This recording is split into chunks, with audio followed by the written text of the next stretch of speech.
Welcome back to Explore with John McFall. Now, over the past little while, we've been looking at why everything failed. But the really hard part isn't that. The really hard part is, what would a freight execution model look like if we were to rebuild it for today's volatility, not yesterday's assumptions?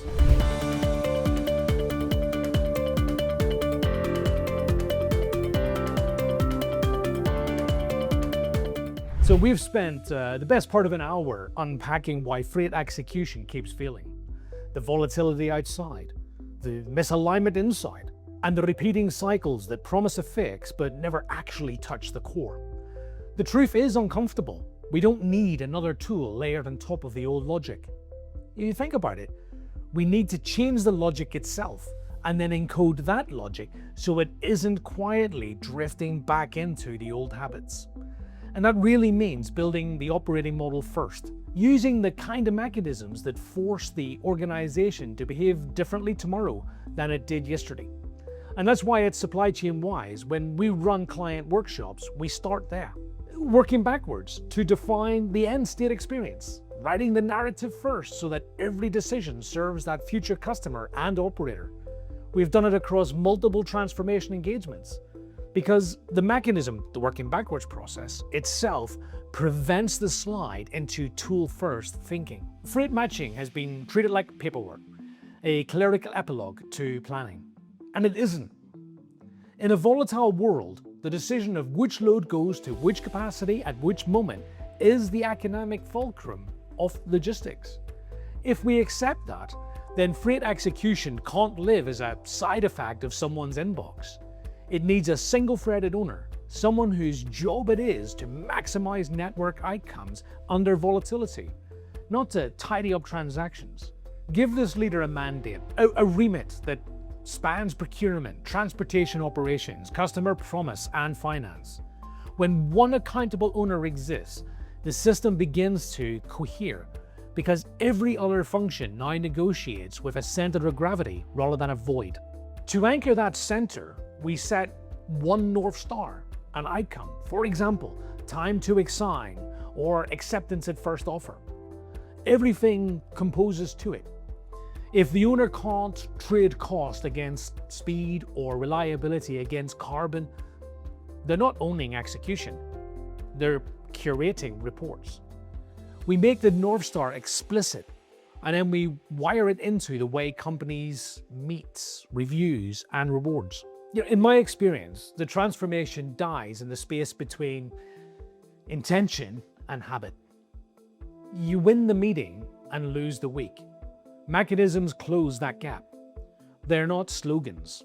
They're hard rules of engagement, cadence, artifacts, the role that force the desired behavior until it becomes muscle memory. We start with the working backwards narrative, the PRFAQ stock for freight execution, the press release for the future experience, the FAQs that expose the friction, the tenets that hold under stress.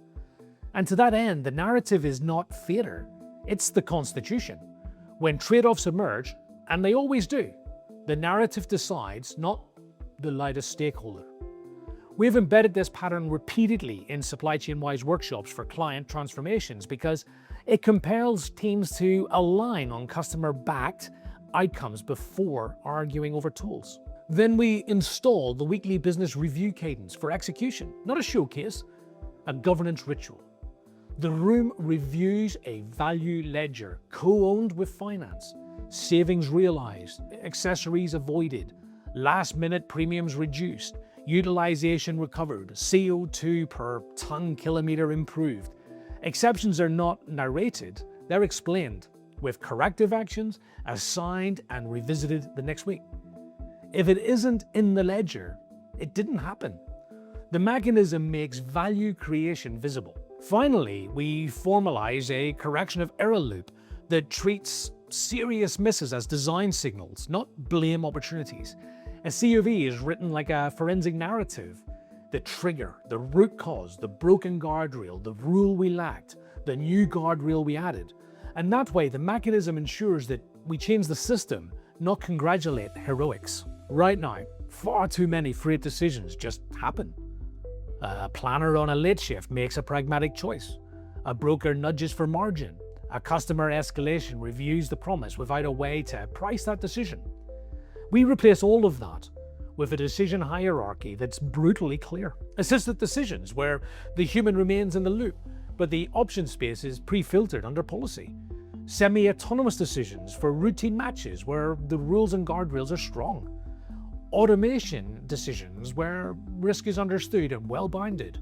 Manual overrides allowed, but recorded, explained, and fed back into the rule design. The point isn't to remove the humans, it's to remove the randomness. When a decision happens, we should know why, under which rules, and how we'll learn from it. That makes freight execution legible, and legible systems are improvable.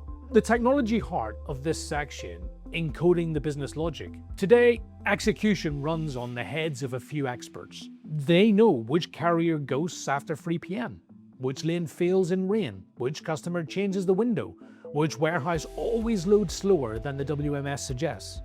And that judgment is priceless, but it's also a single point of failure. We extract it and turn it into a rule library. Not a tangible if-else, but a governed, testable, evolvable body of policy. The library itself, its structure, like tenets, the non-negotiables that govern every decision. For example, safety, legal, customer promise, hierarchy, carbon constraints. The guardrails, hard boundaries for risks, do not allocate to carriers below and on time threshold unless executive override, never break cold chain rules for cost. And heuristics, distilled field wisdom, for lane X after time Y, prefer carrier A unless utilization debt dictates B. Scoring functions, how we value a match under competing factors, cost, reliability, lead time, carbon, customer tier. Transparency weighted, not buried in a black box. And finally, precedence and conflict resolution. When rules collide, which wins and why? We place this library behind a policy engine that evaluates rules in ranked order and logs every decision with its justifications. That audit trail is not bureaucratic, it's how we teach the system to get better. When a planned rule underperforms in live fire, we don't argue options. We show the decision trace, adjust the guardrails or scoring, and redeploy. Over time, the library accumulates institutional judgment and outlives staff turnover, seasonal churn, and leadership changes. In the old world, volatility was the exception. Now it's the baseline, and we architect for it. The rules library we've just been talking about, it carries stateful playbooks for tight markets, for carrier outages, for weather corridors, for geopolitical alerts.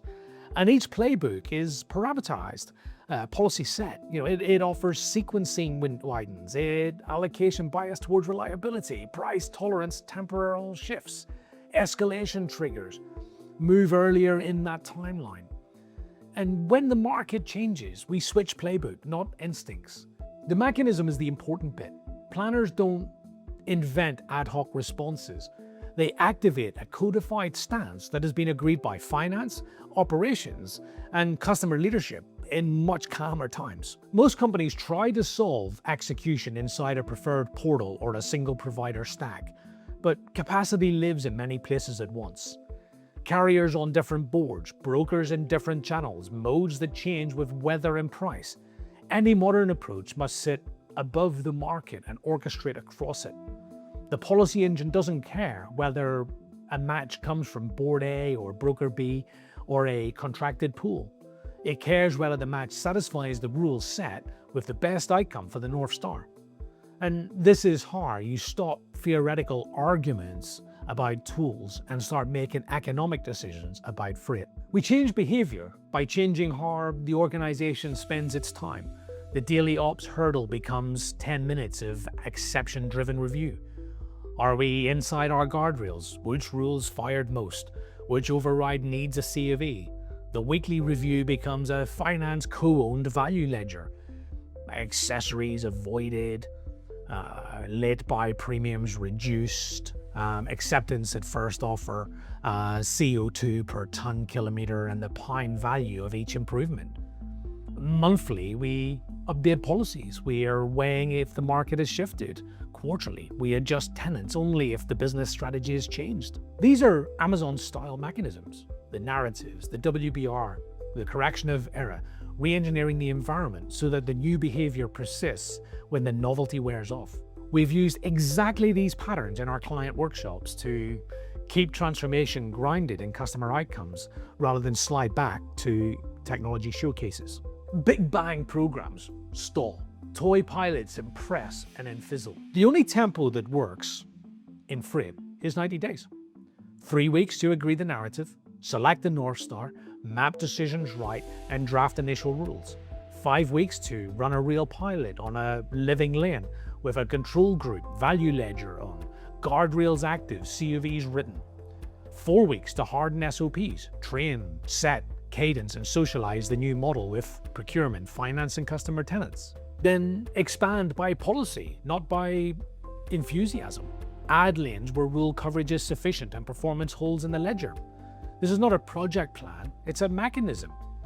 A drumbeat that pushes the organization out of survival-only mode and into a governed improvement. When I say technology, I don't mean a glossy user interface and another dashboard. I mean execution substrate that does these things ruthlessly well. Executes the rules library deterministically and logs the reasons for every match, every offer, every reject, every override. It makes the economics observable in the ledger, not guesses, not claims, instrumented outcomes tied to the North Star. It lets you change your mind safely. Versioned rules, staged rollouts, shadow mode, A/B under policy, instant rollback when a guardrail misbehaves. And that's it. And if a system can't do those 3 things, it's not an execution system, it's another surface. We're going to bring a product to this in section 6, but for right now, the point is this. You can't code what you can't articulate.